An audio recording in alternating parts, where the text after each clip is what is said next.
Boa tarde. Boa tarde a todos, todas, todes que estão aqui hoje. Como estão? Olá, Ivani. Vamos esperar mais um pouquinho para a gente começar. A Cristiane já entrou, ela já pediu aqui para... Ai, meu Deus.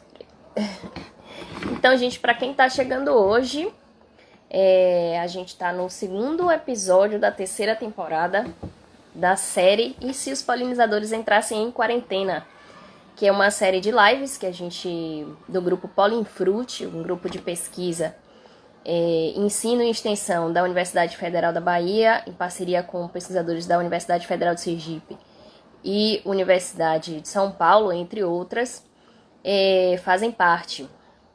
E nós propusemos essa série de lives durante a quarentena, né, que foi um momento que deixou todos nós dentro de casa por causa da pandemia do coronavírus, do novo coronavírus, e aí nós pensamos em abrir um espaço, né, desenvolver alguma atividade, além das que a gente já desenvolvia, para dialogar com o público, com as pessoas que nos seguem aqui no Instagram, para falar de pesquisa científica, para falar de conservação de biodiversidade, falar de serviços ecossistêmicos de polinizadores. O Gabriel Trekking perguntou o que quer dizer Guardiões da Chapada. Boa pergunta, Gabriel. Guardiões da Chapada são pessoas e também organismos não humanos, né? Organismos não humanos que estão envolvidos com a manutenção da biodiversidade na Chapada Diamantina. Então a gente pode pensar aí nas abelhas, que são guardiães, nos vertebrados, que estão também desenvolvendo, né, e agindo dentro dos seus processos ecológicos naturais e que tem um retorno para a conservação da biodiversidade. E nós também, né? Eu, você, todos aqueles que estão, que são sensíveis e estão com disposição para desempenhar ações de conservação da biodiversidade. O da Chapada é porque esse projeto ele é muito mais ele é voltado para monitoramento da interação entre plantas e visitantes florais, mas a gente tem alguns recortes geográficos, entre eles o recorte é da Chapada Diamantina, na Bahia. A gente é um projeto de ciência cidadã, como LEAP 605 acabou de falar aí. A gente é um projeto de ciência cidadã que envolve outras pessoas, né, convida outras pessoas para coletarem essas informações da biodiversidade. Foi nisso que eu te expliquei. Na prática, onde é que entra os guardiões é justamente nisso. Se a gente está coletando dados sobre a biodiversidade, se a gente está ajudando a conhecer mais, que legal que você de Lençóis, a conhecer mais sobre a biodiversidade, e também agindo de outras formas, você está contribuindo de uma forma para conservar, né? Esse guardião tem um pouco de analogia com conservação, certo? A Cristiane já entrou, a gente já tem 4 minutos, deixa eu chamar ela aqui. Na série, só voltando aqui, né, que a gente é esse projeto, e se os guardiões, e se os polinizadores entrassem em quarentena. Oi, boa tarde. E aí, Cris, tudo bem? Joia, um prazer estar Ótimo. aqui, um prazer estar aqui Igualmente. conversando com você. Tá me ouvindo direitinho? Tá tudo bem? Dá para Tô ouvir, te né? ouvindo. Dá. Então, E o pessoal tá me ouvindo? Eu acho que tá, né? Que já perguntaram coisa aqui.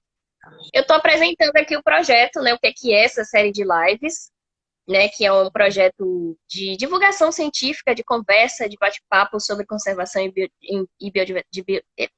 conservação da biodiversidade e serviços ecossistêmicos. sim. E esse projeto também ele está vinculado ao Instituto Nacional de Ciência e Tecnologia, INTRI. Depois eu vou pedir para alguém colocar o arroba aí do INCT INTRI para seguir, certo? Esse projeto ele começou quando a gente estava falando de algumas pesquisas que o grupo Polinfruit fez. Depois a gente convidou alguns cientistas de áreas mais específicas dessa área temática.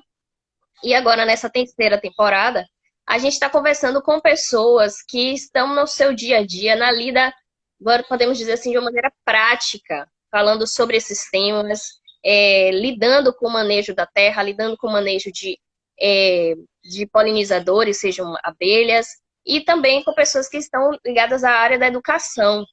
E por isso que a gente está aqui hoje com Cristiane. Na live de hoje, a gente vai falar sobre construção de processos educativos em ciências, né?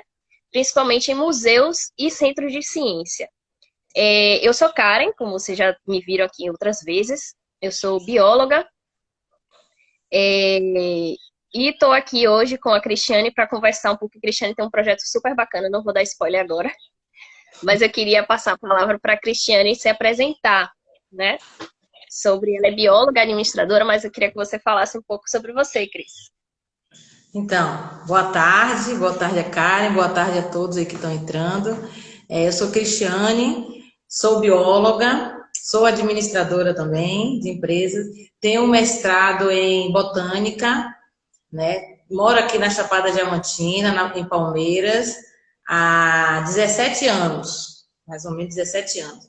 Então, eu já tenho um trabalho, uma carreira relacionada à botânica, à gestão da biologia, da ecologia, muito aqui na Chapada, né?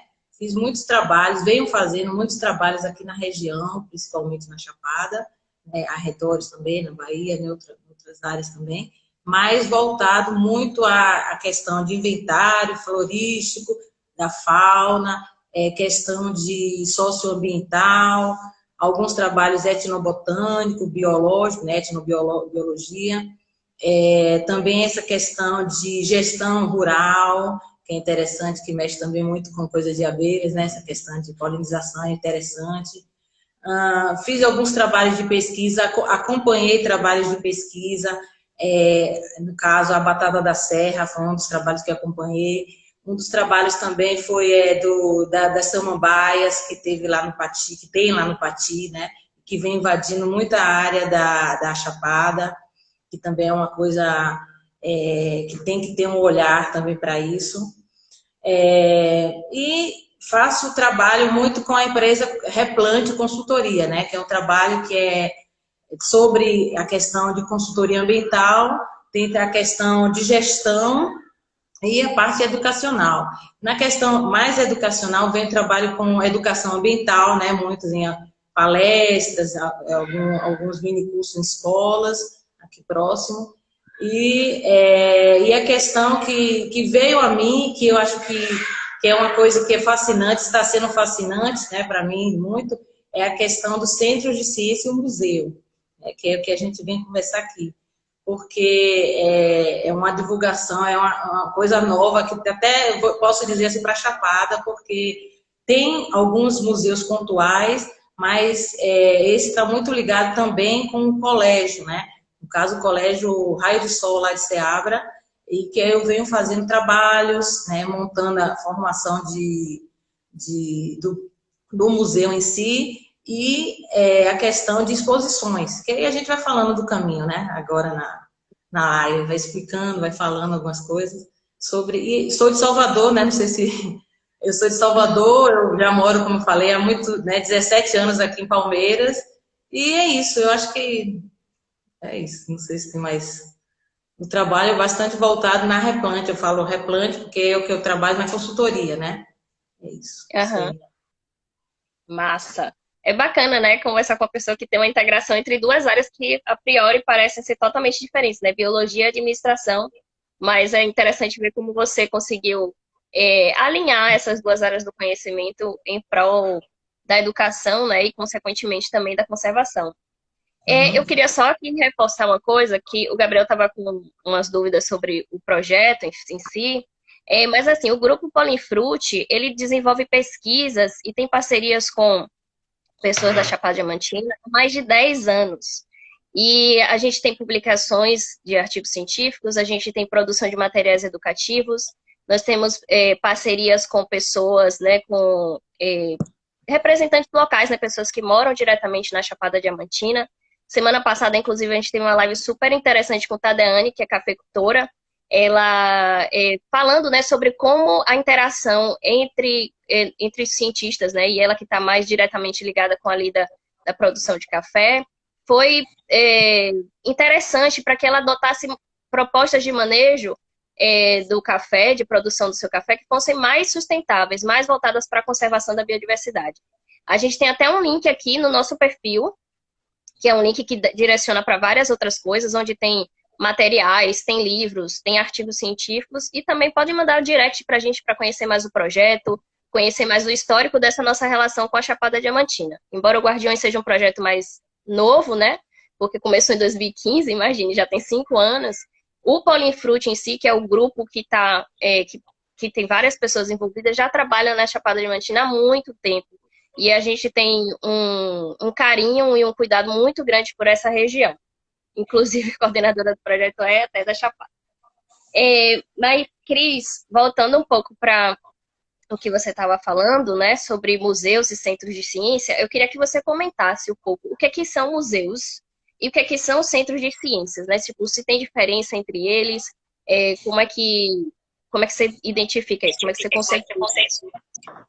Então, na questão dos museus, né, museus e centros de ciências, algumas pessoas eles consideram como a mesma coisa, né? Definições, em definições bibliográficas de pessoas, eles consideram como centro de ciências, museu, a mesma coisa. Para outros, considera como museu uma questão, como se fosse algo estático, ou que guarda materiais antigos, né? Mas a denominação de museu não é isso apenas, né? De guardar materiais antigos. O museu, o nome museu, ele surgiu tem muito tempo, conhecimento do nome museu, desde a época em que o Brasil era colônia de Portugal, e essa questão de juntar material, de ter esse material botânico, zoológico, as relíquias que tem, era depositado tudo em um determinado lugar era catalogado, então, para a conservação da história e fornecer apoio à pesquisa e divulgação científica. Isso é muito importante. O museu também não quer dizer que só é para depositar material apenas, mas tem museu que faz exposições temáticas, exposições temporárias, e também eles também são vinculados, muitos deles são vinculados à pesquisa. Como exemplo aqui na Chapada é o Parque Municipal de Sempre Vivas, que é um museu, né, tem uma parte de museu, tem uma parte que recebe um centro de visitantes e tem a parte de pesquisa, né, que eu acho que a UFBA faz trabalhos lá bastante. Tem até a trilha de polinizadores lá, que eu já vi também, não sei como. Que foi desenvolvida conosco. Hein? Não entendi? Que foi desenvolvida conosco. Sim, então tem a trilha, então tem uma dinâmica. Eu acho que o museu tem que ter essa dinâmica, né? E no caso do Centro de Ciências, o Centro de Ciências tem um conceito um pouco diferente, no sentido que o Centro de Ciências pode ser um museu ou não, né? Para muitos se considera podendo ser um museu que guarda material, que faz exposições ou não. Mas também o Centro de Ciências, ele pode estar vinculado com a pesquisa no estudos de um colégio, de uma instituição, pode estar desenvolvendo pesquisa, como eu falei, a comunidades, ao núcleo estudantil. Então, uma escola, um local que tem laboratório, pode estar dando aulas práticas, normal, mas também pode estar desenvolvendo alguma pesquisa, entendeu? Aí também tudo depende do conceito, do planejamento da instituição, do gerenciamento, é mais isso também, né? Pode desenvolver paralelo ou não, depende do objetivo do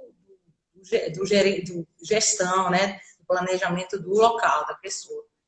Eu acho que, não sei se explicou direito. Sim, explicou ótimo, excelente. Tem uma coisa curiosa, né? Que muitas vezes, quando a gente fala em museu, as pessoas associam com... Quando a gente fala em museu, as pessoas associam com coisa velha. E aí usa até a palavra velha no sentido até pejorativo, né? Como se fosse uma coisa assim ruim. E aí eu queria saber de você. Museu é lugar para guardar coisa velha? E por que não são coisas velhas?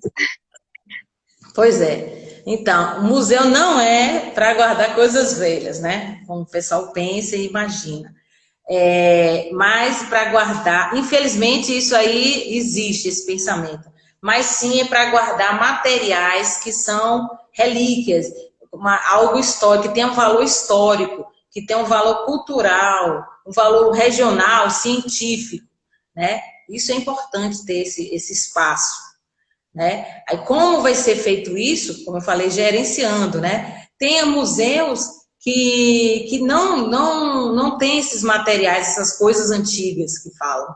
Tem esse museu como exemplo da língua portuguesa, o Museu de Ioiti, ou do Museu do Amanhã. Então, são museus que não guardam coisas velhas, como falam, né? Então, são museus que existem, que vem fazendo, vem tendo atuações, né, cada um na sua parte. E também é interessante entender que, além disso, tem o das artes, né, o das artes, que alguns museus têm obras de artes antigas, mas também tem museus de obras de artes que não são coisas atuais. No caso da nossa área, é importante a gente entender a natureza, o fenômeno, como é essa ligação, né, importante da ciência. Então, por isso que não são coisas velhas. Quando se fala coisas velhas, tem a ver com o quê? Pode ser um termo pejorativo que se dizem, né? Falam. Que mais? Deixa eu ver. Eu acho que é isso. Sim, tem Não, também a ideia. A Chapada também é conhecida também como um lugar que tem vários sítios, né, arqueológicos. Então, quando a gente olha para essas coisas, não diz nada sobre de velhice, né? Muito pelo contrário. A gente consegue desvendar muitos mistérios, né, sobre a história da humanidade, a história da biodiversidade, que são super ricos. Temos uma pergunta aqui, na verdade tem mais de uma. Eu vou fazer a primeira que eu vou conseguir ler agora. Que é sobre exemplos exitosos de museus. Eu acho que eu vou deixar essa pergunta para depois, mais para frente. Mas eu queria que você comentasse, Cris, um pouco sobre as situações, infelizmente, desastrosas que tivemos recentemente aqui no Brasil, né? Tivemos incêndios em grandes museus do Brasil, que foi o Museu de História Natural, lá no Rio de Janeiro, que só da sua arquitetura já era um museu por si. E o museu eu esqueci o nome do outro museu, que foi em Minas. E aí eu queria que você comentasse um pouco como é que você enxerga essa situação desses incêndios nesses museus. Pois foi uma tragédia, né? Muito, muito assustador mesmo para as pessoas que já vêm acompanhando, já conhecem, sabe da coleção, toda essa importância. Uma tragédia muito grave, né? A gente pode dizer. Porque faltou esse cuidado específico para essa questão da ciência, porque o descuido, ele já havia as pessoas já tinham avisado até dessa tragédia, que é uma tragédia anunciada, né? Porque esses problemas já tinham sido relatados já há um tempo, e mesmo assim não foi feito nada, né? E o que a gente pode tirar disso? Aprender com o problema, com esses problemas que foi no ano passado, foi no ano passado e vem tendo também, né, nos outros anos. Então, a gente tem que aprender com essas tragédias e tentar ver o que a gente pode fazer, ter o cuidado com a manutenção das instalações, a prevenção de incêndio, tem que ter toda essa questão, né, que é muito importante.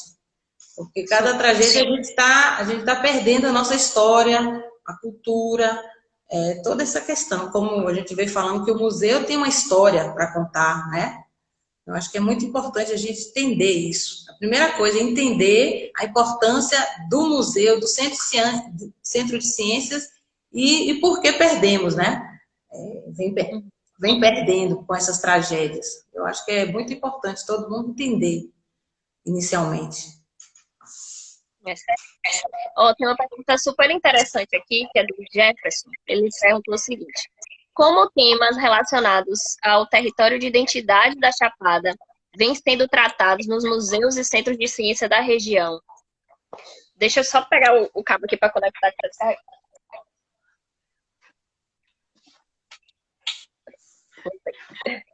O quê? Cabo de quê? Posso falar? Foi o cabo aqui, tá? Pode. Desculpa.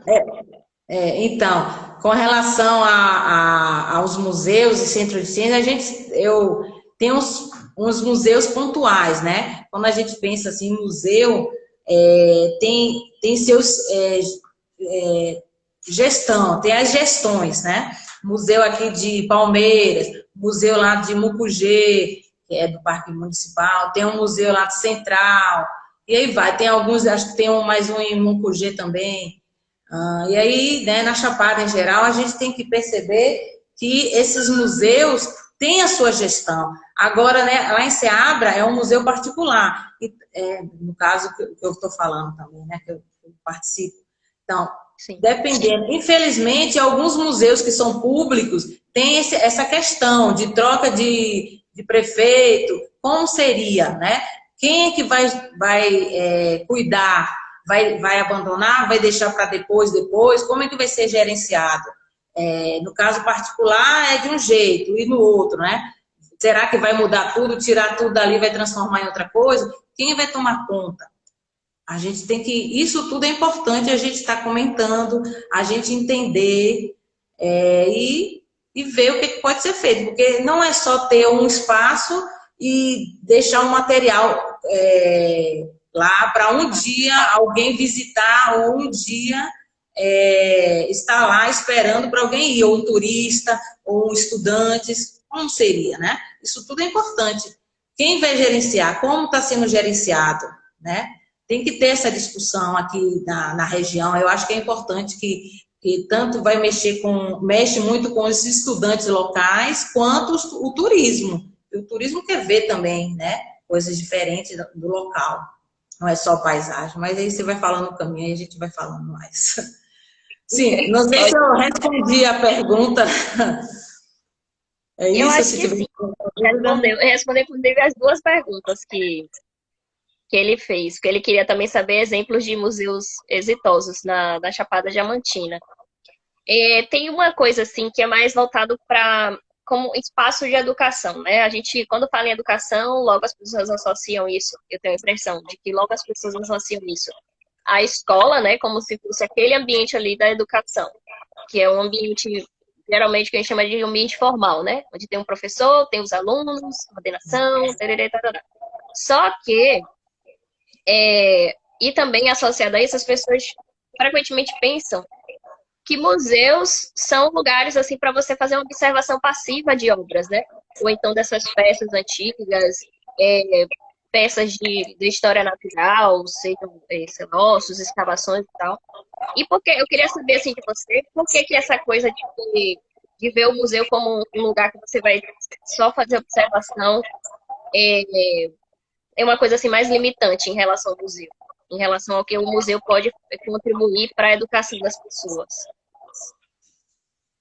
Então, a ideia do museu, como eu falei antes também, é contar a história, né? A história de alguma coisa, ou de um determinado lugar. Você pode contar a história aqui de Palmeiras, ou de uma área de conhecimento, geologia. Vou contar a história sobre a geologia da Chapada, né? Ou da cultura, né? Também um museu, determinada cultura. Então, isso é importante, expor essas peças, expor esse material, que é para as pessoas contemplarem, conhecer o que tem na região, ou o que tem no Brasil, na Bahia, etc. Né? Aí a gente tem que ter uma dimensão não apenas Chapada, mas geral. Então, além de ter essa exposição, que é importante, também tem a questão de o que o museu também pode fazer, né, de diferente, outros objetivos. É o quê? Pode usar os recursos multimídias, né? Fazer trabalho, fazer slides, fazer alguma coisa, né? E tudo depende da criatividade, do planejamento do museu, do Centro de Ciências. Atividades interativas, né? Alguma coisa que possa, a pessoa, ou os visitantes possam participar dessa interação com o museu, né? É um exemplo bom e muito interessante e fantástico, que eu acho, é a PUC, o Museu da PUC, Museu de Ciências e Tecnologia. Não sei se vocês conhecem, lá de Porto Alegre. É, Não. é um museu, ele é grande, tem um espaço enorme, e o objetivo dele é a quantidade de interatividade que tem das pessoas, tudo da ciência, tudo relacionado à ciência. Acho que são quatro andares do museu, e a gente passou um dia lá, o dia todo nesse museu, só com interação matemática, de ciência, de física, de química, participando, entendeu? Você ia aprender fazendo. Isso que é legal também, né, no museu. Então, dependendo do objetivo de cada museu de ciências, você vai fazendo do seu jeito, né? Do jeito que o pede, o poder público, o objetivo, aí tem que ver. Mas também criatividade, né? Não precisa, talvez não precisa de tanto recurso como se imagina, né? Porque o da PUC é bastante sofisticado. Mas é mais criatividade, planejar, se organizar e sempre ter coisas diferentes para passar para as pessoas, né? Para demonstrar, porque às vezes, eu já fui nesse museu, eu já, né, já entrei, já vem aqui visitar Chapada, mas eu já entrei, já conheço. E aí? Sim. O que é que você, cada ano, se a pessoa vem para cá, o que é que eu estou trazendo de diferente para a pessoa ir lá visitar? Tem algo diferente, né? Eu acho que é muito interessante isso no museu, tentar fazer dinâmicas, assim, coisas diferentes. Diversifica, né? E é legal também, quando você estava falando, eu estava observando aqui a questão, assim, a proposta é interdisciplinar, né, no ambiente do museu. Você está ali, você pode lidar com diversas áreas do conhecimento, desde antropologia, com matemática, com química, com biologia, com geografia, tudo de uma maneira integrada, né, sem botar as coisas dentro da caixinha, separado. E eu queria que você comentasse um pouco, você estava falando aí dessa questão da criatividade, da diversidade de atividades. E aí minha próxima pergunta para você é justamente saber quais são as atividades que você desenvolve em museus e centros de ciência aí na Chapada Diamantina. E se você puder especificar também Palmeiras, teatro, essas coisas, o lugar onde você tem atuado mais. Não, eu tenho atuado muito lá na Seabra, no museu, a ideia é formar um museu, né, um centro de ciências. Eu falo mais centro de ciências, porque no colégio, tem um colégio particular, e eles têm uma área à parte, mais afastada do colégio, que a ideia é montar esse centro de ciências, né? Eu chamo de centro de ciências para ser uma coisa mais lúdica, que os alunos possam participar, outras pessoas possam ir, além de ter o museu, que aí, como começou do zero, esse espaço, não tinha como ser museu, né? Aí, aos poucos, a gente foi adquirindo material. Aí, esses materiais estão lá sendo estão depositados, guardados e catalogados, identificados. Está acontecendo isso, né? De um período para cá, de 2017, 16 para 17.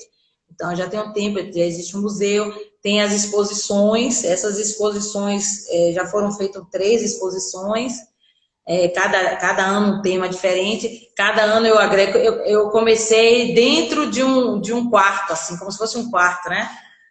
Aí eu já trabalhei com a parte tanto externa quanto interna, sabe? Externa e interna. Já estou ampliando, né? Porque precisa, né? E sempre tendo coisas lúdicas, interativa e lúdica para as pessoas, né? Um dia eu inventei a caixa preta, as pessoas botavam. Outra vez foi tem a trilha das sensações, que foi o maior sucesso. Maior sucesso, eu fiz 2 vezes. Aí vai dependendo de cada um, trilha das sensações, que aí você usa todos os órgãos dos sentidos, né, para você sentir.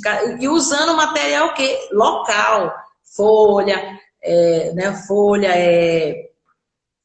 mel que eu botei também, limão, coisa assim, da natureza, sabe?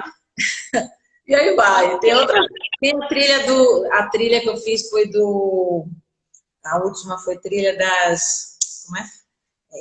interpretativa dos vestígios que a gente trabalhou também. Aí porque a gente observa na natureza, muitas vezes a gente não vê os animais, né, na natureza, somente os animais. Aí a gente vê detalhes como pena, como ninho, né, que as crianças... E aí eu montei uma trilha, que já tinha, né, eu mostrei para eles os vestígios que tinham, fui observando dentro de uma matinha pequena que tinha lá, mas a observação, teia de aranha, ninho de um passarinho, fezes de coelhinho, aí eles vão observando e vão passando, né? Então, mais ou menos isso, né? É o que eu tenho e o que eu posso fazer, né? Como é que a gente pode criar em cima do que a gente pode fazer? É isso. Excelente. Eu tenho duas perguntas. A primeira, eu queria saber como é que você lida com a questão assim, de recursos, né? Você já trouxe um pouco isso aí, mas se você tem buscado fontes para obter recurso financeiro. E a segunda é sobre a proposta super interessante que você desenvolveu, que eu acompanhei, na verdade, agora durante a quarentena, que é o Tour Online, que eu achei genial. E aí eu queria que você comentasse as duas coisas. Peraí, uma de cada. A primeira foi o quê? A primeira, a do Era da recurso. questão do recurso. O recurso, como eu estou fazendo o trabalho num colégio particular, o recurso vem, né, deles. Eu já tentei com eles, até no ano passado, montar um projeto, né? Montar um projeto para a gente conseguir financiamento. Estou tentando fazer com que eles tenham sei lá, mudar para a instituição, né? Porque, por enquanto, está como vínculo particular, né? Que é do colégio e do proprietário, né? Da Notília, lá do Colégio Raio do Sol de Ceabra. Então, ela está aberta, né? É um local maravilhoso, bastante sustentável, uma casa que tem lá. Tem um museu de história também, mas essa parte do Centro de Ciências, eu mexo muito, né? Porque eu vim trabalhando com isso. E, então, recurso, no caso, inicialmente particular, tenho projetos para avançar para a prefeitura, para outras escolas, prefeituras, escolas, para futuro. Gostaria muito de parceria, replante com parceiros, eu acho que é fundamental e fantástico a ideia. Fiz um projeto, né, como eu falei, eu fiz um projeto com elas e também fiz mas no ano passado, como teve esse problema de pandemia, parou tudo. Estava quase certo de dar certo, mas esse negócio de quase não conta, né? Então, não conta. Aí, esse ano, na pandemia, eu dei continuidade, né? Estou dando continuidade ao trabalho que foi que para mim, entendeu? Que é importante, tanto para mim quanto que é para o colégio, né? Fui contratada para isso, então, a empresa Replante, né? Como consultora, tem que fazer alguma coisa, né? Do Centro de Ciências da RDS. Então, como não posso sair para lá, nem as pessoas podem ir para lá visitar, etc., eu fiz o quê? Essa questão de estar trabalhando com eles em tour, né? Inicialmente eu fiz um monte de lives, né? Não sei se você, né, chegou a ver as lives, algumas infelizmente não deram. Fiquei 3 meses fazendo lives. O que é que eu vou fazer, né? Relacionadas, assim, em geral, da Replante. Aí depois eu montei a ideia surgiu, né? Surgiu assim, não foi porque eu fiquei pensando para fazer. Aconteceu normalmente as ideias boas só acontecem assim num clique, né? Aí vem o tour. Aí surgiu essa ideia do tour. Não, dona Filha, eu quero fazer. Eu acho que é interessante. Eu tenho um material, tenho muita foto, algumas filmagens e vamos lá. Aí eu comecei a fazer. Essa já é a 6ª. Semana que vem vai ser a 7ª. Aí já vai entrar um projeto desse ano que eu já eu comentei com eles, que é sobre os animais. Eu pedi para os alunos, né? Quer dizer, eu falei com a coordenação, os alunos filmarem. Foi até uma ideia de Blandina, não sei se Blandina está aí, da sua janela tirar fotos naquela live aqui. Então, as ideias também surgem assim, das pessoas conversando, etc. Então, ela deu a ideia das próprias janelas tirarem foto do que do que vê, né, assim, de animais, etc. Aí eu pensei, eu acho que eu vou comentar com eles, né, com a escola, para ver se realmente, Blandina, se realmente vai dar certo, né? Então, aí eu já tenho uma quantidade gigante de videozinhos dos alunos, e eu vou começar a montar, provavelmente vai ser zoologia parte 1, parte 2, eu não sei como é que eu vou fazer. Aí tem a questão dos domésticos, dos que são mais, assim, curiosidades, né? Então, isso tudo eu tenho que montar agora para as próximas semanas, né? Eu acho que vai ser legal também. Então, vai juntar uma coisa que é pandemia, coisas que eu tenho lá montada de zoologia, a parte de osteologia, a parte de animais empalhados, etc, etc, com a parte atual que a gente está vivenciando, né, agora, que eu acho que é massa, da quarentena. Aí vamos ver. Mas eu achei essa ideia genial do tour online, né? Porque aproxima e até quem tá, sei lá, São Paulo, em Brasília, pode também acompanhar, né? Um pouco da história e ter esse contato. Isso, e também é interessante porque, como é que se diz? Quando a gente está no museu, eu percebi assim em mim, né? Quando eu comecei a fazer isso. Quando a gente está no museu, a gente observa aquele momento geral, muitas vezes com vários estudantes, os professores, né, quando está com os estudantes, observa o geral e às vezes passa, e ali está a explicação, né, dos temas, né, de geologia, e vai lá e explica. Isso é como se fosse uma formação até para os próprios professores do colégio, da cidade, né, é uma coisa assim que é interessante para a pessoa já começar a ter outro olhar. Que é muito bom. Sim, super. A interação entre pessoas sempre gera esses frutos, né? Eu acho que toda vez que a gente vai pessoalmente à Chapada ou conversa com pessoas que estão cotidianamente vivendo na Chapada, a gente aprende muito. É uma coisa assim que ressignifica, sabe, a nossa percepção sobre as coisas. Então, essa interação entre pessoas e o museu, por garantir também essa interação, realmente deve ser muito rico para os professores, para os alunos, para quem está ali gerindo o museu também. Eu queria também que você comentasse um pouco sobre a Chapada propriamente dita, né? Chapada Diamantina, na Bahia. Que é quase um museu, né? Eu poderia dizer que é quase um museu a céu aberto. E eu queria que você comentasse sobre esses espaços que existem na Chapada, tanto espaços que têm pinturas rupestres, sítios arqueológicos, e qual a importância dessas regiões que existem aí naturalmente para a própria população, para a população local da Chapada. Então, sim, a Chapada Diamantina realmente é um museu a céu aberto, né? Que é um valor inestimável, principalmente na área tanto da biologia, quanto na geologia, na história, é muito importante. Mas o problema é que a maioria das pessoas que vêm aqui para a região, elas não vêm com esse olhar, né? Vem mais principalmente para as cachoeiras, né? Mais para ver a paisagem em geral, cachoeiras, as grutas, né? Então, é uma questão que tanto eu quanto algumas pessoas, algum grupo de pessoas, a gente está vendo para tentar mudar, né? Porque a gente tem que ter um olhar de ciência, né? Científico. A gente não pode só andar por andar, chegar em um lugar por um, né? O objetivo de chegar numa cachoeira, mas a gente tem que ter um olhar assim, que interessante tal coisa, tal planta, ou tal animal que viu, percebeu, né? Então tem que ter esse olhar, é importante. Talvez o que falta é ter informação, né? De observação desses detalhes, porque precisa realmente dessas informações para a gente, para ter mais uma riqueza, além do céu aberto, ter essa riqueza que é essa atenção maior. Né, de conhecer a Chapada, né, dos museus. Eu acho que é importante.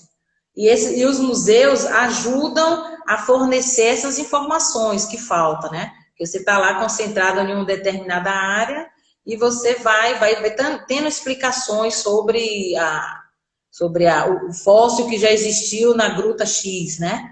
que é interessante, uma pessoa, às vezes, só quero ver dinossauro, às vezes quer ver animais diferentes, mas e o daqui, a gente também teve, né? Teve animais aqui na região, que muito da preguiça gigante. Tá me ouvindo? Tô ouvindo. Travou um pouquinho, mas eu consegui ouvir. Então, além disso, é possível mostrar aspectos da região, né? Que nem sempre é acessível para os visitantes. Por exemplo, principalmente os animais que tá lá passando, tem só o rastro, ou um pássaro que você quer ver, aí às vezes não tem como ver naquela hora que você está na trilha, você não dá para ver, aí se tem um museu, você põe uma fotografia no museu, alguma coisa, né? O museu é importante, um centro de ciência é importante por isso. Também outra questão assim, o acesso de você chegar, eu queria chegar em determinado lugar para ver determinada planta ou animal ou sei lá o quê, mas às vezes não dá, o acesso é muito complicado. Aqui na região, é qualquer pessoa que anda em qualquer lugar, né? Tem acessos bem complicados. E a questão do museu é bom por isso, entendeu? E principalmente também é importante que as pessoas do local também tenham esse olhar, né? Da importância da chapada, a importância de ter esse material biológico, geológico, conhecer, né? Nem ter, conhecer esses materiais, né? Que poderiam estar concentrados no museu ou no centro de ciências, ou ter essas informações numa trilha. Chegar numa trilha, só chegar em um lugar, não, mas você está conhecendo a planta X, porque o tipo de caule é desse tipo, ou tem espinho X e não sei o que, é muito interessante, não é? Uhum. Então, isso que é o legal.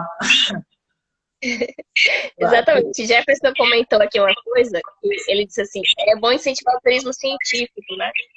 E o engraçado está comentando isso aí, a proposta do Guardiões da Chapada dialoga totalmente com isso, porque a ideia é de que as pessoas elas não visitem a Chapada Diamantina só para ver lá, tirar uma foto sua naquele lugar, é muito lindo e tal, mas também conhecer o que é que tem lá de biodiversidade, né? Porque e também sensibilizar as pessoas sobre o quão é importante preservar essa região. Também pessoas da própria região, né? Como é que a gente o conhecimento que essas pessoas têm sobre a região. Também como elas podem aprender ainda mais, né, a partir desse monitoramento, tirando fotos de interações entre animais e plantas, conhecendo mais sobre uma determinada espécie. Então, isso é muito rico e gera muito aprendizado. Jefferson colocou aqui, qualificação de moradores locais para atuarem nesses espaços pode gerar emprego e renda para a região. Sim, no turismo científico, eu lembrei agora de um evento que a gente participou, que foi a convite da Secretaria de Turismo e Meio Ambiente de Mucugê, que foi um evento com professores, e a gente estava falando justamente disso, né, de como que é importante para o turismo da região, que é a principal atividade econômica de alguns locais aí da Chapada, como é importante agregar outras formas de turismo, né, que não seja só esse turismo, como é que eu posso dizer, recreativo, mas também um turismo educativo, um turismo... Patrícia comentou uma coisa que eu achei super legal. Ela botou aqui, ó. O Fóssil da Preguiça Gigante está em um museu aqui em São Carlos, São Paulo. Seria lindo se esses fósseis pudessem ser expostos aí na Chapada. Queria que você comentasse isso. Por que esse fóssil não está aí no Chapadão? Deveria estar, não deveria. O que é que eu posso comentar? Deveria estar aqui, né? Primeiro, infelizmente, as pessoas que vêm pesquisar, os pesquisadores, muitas vezes vêm de São Paulo, de outros lugares, aí deixam nos seus museus, né? Nos seus museus, que são, sei lá, na Salvador, ou em São Paulo, ou no Rio, etc. Então, infelizmente é isso, porque aqui não tem lugar para conservar, guardar esse material. Pelo menos não existe ainda, né? A tendência é futuro talvez ter, com esse trabalho que eu venho fazendo. A gente tem um pedaço do fêmur da preguiça de gigante. Se vocês não conheceram, quem falou aí, não vi quem foi, Tem um pedacinho do fêmur, da preguiça gigante. No tour mostra também, no tour que eu fiz de paleontologia, mostra, se vocês quiserem, tiver curiosidade de ver. Eu montei mais um pouquinho, né? Eu tentei, tem um original lá guardado e eu montei mais uma réplica para exposição também. E também eu fiz ache seu fóssil, né? Aí a gente montou um fóssil lá, isso aí, entendeu? É importante ter esse material aqui. Por que não tem aqui? Porque não tem local para guardar, conservado, porque qualquer coisa estraga, pode estragar. Então tem que ser bem cuidado, bem preservado, né? Eu estou tentando montar aqui o herbário. Não sei se você viu de botânica, no tour de botânica, um pequeno amostra de herbário de essicatas de plantas. Então, eu tenho algumas coleções aqui, mas mesmo assim tem alguns danos, né? Porque o certo é para estar em um lugar mais refrigerado, etc, etc. Infelizmente, ainda não tem, porque lá não tem luz, né? Então, tem todos esses probleminhas assim, luz, não tem como conservar, assim, mas eu faço o máximo que eu posso, entendeu? A duplicata sempre está lá, eu mando para a UV, igual para a Feira de Santana, né? Sim. Sempre quando eu faço trabalho de campo, né? Porque eu sempre, além do trabalho do museu, eu faço trabalhos, né, de licenciamento, de florística, fauna, etc. Então, sempre quando tem material, eu deixo um exemplar lá e levo lá para outros herbários, porque os consagrados, né? O de lá é iniciando e tal, e é importante ter também a coleção. Eu acho que lá no Sempre Viva deve ter também um herbáriozinho, né, de museu lá. Não sei se tem ainda. Tinha, na época tinha, agora eu não sei como é que tá, né? É super interessante que você comentou, Patrícia comentou aqui, uma linha de incentivo seria de instalar e manter museus bons e interativos na Chapada. E aí eu queria até aproveitar para fazer um elogio para você, né, por estar sendo essa pessoa assim, por estar sendo uma dessas pessoas que está correndo atrás disso, né, de deixar, de criar esses espaços dentro da Chapada. E muitas vezes assim, quem vê de fora talvez pense, porque não está lá. Então, precisa captar recursos, precisa de pessoa para cuidar, precisa de recursos, né? Várias pessoas para cuidarem desse, precisa de dinheiro para manter. Então, você que está aí nesse esforço de trazer essa visão e levantar esse tema dentro da Chapada Diamantina é muito importante, né? E que pode agregar também quando dialoga com outros centros e com a universidade, né? Como você falou assim, eu dialogo com o herbário da UFPA, com o herbário da UFES, que inclusive é o maior do Norte e Nordeste, se não me engano. Então, é uma relação, uma trama de relações que, da maneira que você tem relatado aqui pra gente, só tem frutos bons a gerar, né? Muito bacana. Eu queria, Cris, trazer um pouco, a gente tem 12 minutos aqui, um pouco mais da questão sobre ensino de ciências, né? Então, a gente está falando desses centros de turismo científico e tal, a palavra ciência sempre está aí um pouco tangindo aqui nessa nossa conversa. E aí eu queria que você comentasse um pouco por que é importante envolver as pessoas em atividades científicas. O que é que você considera importante? Em atividades científicas. Então, vivemos numa sociedade extremamente dependente da tecnologia e das ciências também, né? Mas a maioria dessas pessoas, elas não conhecem, muitas pessoas não conhecem a base da ciência. Então, como por exemplo, é um exemplo bem atual, que é o celular. A gente tem um celular, mas poucos têm noção de como é que vem o sinal do celular. Outra questão os nossos alimentos. Muitos comem, né, consomem os alimentos, mas eles não sabem como é os alimentos transgênicos, né? Muitos são alimentos transgênicos. Os rios voadores também, outro exemplo. A importância desses rios voadores, principalmente no Sudeste e no Sul do Brasil, né? Eu acho que isso é importante. Então, esses são alguns dos exemplos de importantes de conhecer a ciência e compreender o mundo ao nosso redor, né? Porque não precisa ser cientista, né? A pessoa não precisa ser cientista, mas é importante a pessoa conhecer um pouco do seu dia a dia, de como tratar a ciência, né? Porque agora, atualmente, essa questão de estudo, de conhecer a ciência, está sendo muito deixado de lado. É importante, mas eles estão deixando de lado por causa dessa ignorância, né? A gente vê que está tendo essa pandemia, a ciência está sendo muito comentada nas mídias, né? Então, esse crescimento, a importância de conhecer a ciência, de estudar, né? Vem crescendo muito.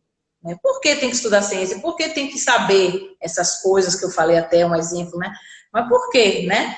Por que a gente fazer o porquê, né? Não precisa ser cientista, mas o importante é a gente entender como as coisas funcionam. Eu acho que é isso, não, e ter opinião, a pessoa tem que ter opinião, né? Eu acho que nessa questão, quando a gente fala de ensinar ciências na escola, principalmente, a gente tem que estar fazendo com que os alunos façam o porquê, que perguntem, e não a gente chegue, os professores, tudo, dê respostas já prontinhas para ele. Eu acho que a gente tem que ter isso, o porquê de determinada pergunta, né? De determinado assunto, aí você vai montar perguntas, eles vão ter essas perguntas para fazer para si mesmo, ou então para o professor, né, para o educador, quem for, porque é isso que a gente precisa ter, né, na ciência. Sim. E não tudo respostinha certa, que quando a gente olha na internet, a gente vai ver as perguntas, né? Eu quero procurar determinado assunto, já é só ver lá na internet, no Google, todas as milhões de respostas. Mas não é isso, você tem que pensar, será que é fato, é fake, ou, né, se é certo ou não? Por quê? Tem que saber, tem que entender. Eu acho que é isso que é importante. Diga aí, falei de... Não, adorei essa resposta, né? Patrícia comentou aqui, as pessoas precisam se empoderar do método científico para tudo na vida, é sensacional. Eu justamente você estava falando, né? A capacidade das pessoas questionarem mais o que elas consomem, que elas consomem no sentido amplo, né? Questionarem por que ela, por exemplo, a gente está na pandemia, pensar assim, na Idade Média, as pessoas não tinham cuidado com a higiene, né? E depois, só muito tempo depois, inclusive aprenderam muito com os indígenas, né? Que a higiene era muito importante para evitar doenças, né? E tem respostas científicas, tem explicação científica para isso. A gente está esperando a vacina, então isso depende de ciência. Tudo isso, né? Mas excelente, adorei sua reflexão. Eu queria, Cris, assim, perguntar assim, um pouco mais dentro do tema do que a gente aborda aqui no Guardiões da Chapada, que são polinizadores e polinização. Então, a gente tem esse foco dentro do projeto, mas eu queria que você comentasse como é que esses temas, especificamente, polinizadores e polinização, podem ser abordados em museus e centros de ciência. Eu acho que você já comentou bastante assim, sobre como esses museus eles promovem a participação das pessoas na ciência. E aí eu queria que você comentasse um pouco sobre esses temas dentro dos museus. Então, os Guardiões da Chapada, eu vi as perguntas, pode ter certeza que ainda tem gente que não desconhece, né? Os Guardiões, assim, o pessoal de Lençóis, eu já vi falar muito, né? A gente ouve falar, né? Eu acompanho bastante, sei um pouquinho dos assuntos, assim, que vocês vêm falando, comentando, e pior que ainda tem gente que desconhece. É incrível, mas é assim mesmo. Mas é importante sempre estar falando, né, sobre esses assuntos. Então, quando a gente fala dos Guardiões da Chapada relacionado aos polinizadores, eu acho que é interessante a gente seria trabalhar com estudos voltados aos animais, é importante, os polinizadores mesmo, para museu, centro de ciência, os animais especificamente, e também as características das plantas, né, que o pessoal chama, conhecido também como síndrome de polinização, também é interessante, a importância ecológica. São vários pontos que pode ser abordado, né? Se trabalhar específico com os animais, ou trabalhar específico com as características das plantas, ou a ecologia dos dois, né, que é também interessante, dependendo da idade do aluno, tudo, né? Aí tem que ver isso tudo, é importante, né? Conhecer que idade que pode avançar ou não. Outro exemplo também são as trilhas interpretativas, que é como tem lá em Mucugê. Eu já vi a trilha, eu acho que eu vi algumas coisas, mas eu nunca segui a trilha lá de vocês de Mucugê, eu não sei como seria lá. Mas eu penso, no caso, se for para ter lá no museu do RDS, eu penso em montar, claro, identificar as plantas que tem no local, né? Já conheço mais ou menos, e fazer. Às vezes tem período que tem flor, outros períodos que não tem, então como vai mostrar essas coisas para os alunos, para as pessoas que visitam? Então tem que pensar. Eu pensei por cima, mas eu não sei se ainda é ideal, né? Tentar montar algum. Não sei, fazer trilhas eu acho interessante. Muito interessante essa questão da característica da planta, tem que estar conversando com ele. Tipo, a forma né, a morfologia da planta, a coloração também é interessante. O tipo de animal que visita, se é um pássaro, se é uma mosquinha ou uma abelha. Então, tentar correlacionar, né? Eu acho que é bem interessante essa questão. E pensar em si. Não tem nada pronto assim, não, sabe? Tem que estar pensando, montando, conversando com um com o outro. Criando, né? Sim, só comentando rapidamente, a trilha dos polinizadores lá no Parque Sempre Vivo é assim, ela tem espécies de plantas que estão sinalizadas com plaquinhas, e aí nessas plaquinhas tem o nome da espécie da planta e tem uma imagem, assim, um desenho dos Sim. principais polinizadores que vão nas flores daquela planta. Teve até uma atividade que a gente fez ano passado. Não, eu não lembro agora, se foi ano passado que eu tô meio desnorteada em relação ao tempo, por causa da pandemia. E a gente fez um diagnóstico assim, sobre reforma, né, para a trilha, que precisava mudar algumas coisas, algumas plantas que já morreram, né, precisariam modificar. A Bland pergunta aqui, você tem interesse em fazer uma parceria para colaborar em treinamentos, para engajar voluntários no Guardiões? Nossa, sempre claro, né? Não tem nem como dizer não. Obrigada, viu, Blandi, professora. Eu agradeço, que eu acho que é fundamental a gente estar em parceria mesmo, viu? É somar, né? Eu acho que é muito importante a gente somar. E fazer o que a gente gosta, né? Eu acho que quando a gente faz o que a gente gosta, a gente faz muito bem, né? Claro que a gente vai tropeçando aqui, tropeçando ali, mas a gente já vai acertar. Acerta, com certeza. E a gente faz bem. Ótimo. Cris, com certeza a gente vai manter contato. Eu acho que desde a primeira live que você fez com a Band e a gente agora com você. Foi um prazer. Nosso tempo está acabando, falta 1 minuto e um pouquinho. Rápido. Eu queria agradecer todo mundo que ficou aqui, que assistiu a nossa live, que comentou, que mandou perguntas. Queria agradecer também a Cris, que aceitou esse convite, que faz um trabalho super lindo, importante para a Chapada Diamantina.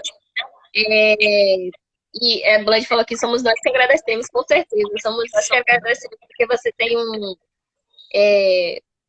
uma vontade de fazer as coisas que é muito interessante e contagiante. E muito criativa também. Então, parabéns pelo seu trabalho. Muito obrigada por estar aqui com a gente. Eu queria só que você... Próxima quinta-feira, às 17 horas, a gente tem live no mesmo horário. Vai ser com um apicultor de Sergipe. E aí, na hora, a gente vai explicar por que é de lá. E obrigada, Cris. Você quer falar alguma coisa? Não, eu quero agradecer. Eu quero agradecer rapidinho. Eu quero agradecer a Karen, agradecer ao Guardiões da Chapada, a Blandina aí, até pelo convite. A gente vai conversar bastante. Eu sempre vejo, né, quando posso, as lives. Sou fã do Guardiões da Chapada. Eu acho que desde a outra vez eu falei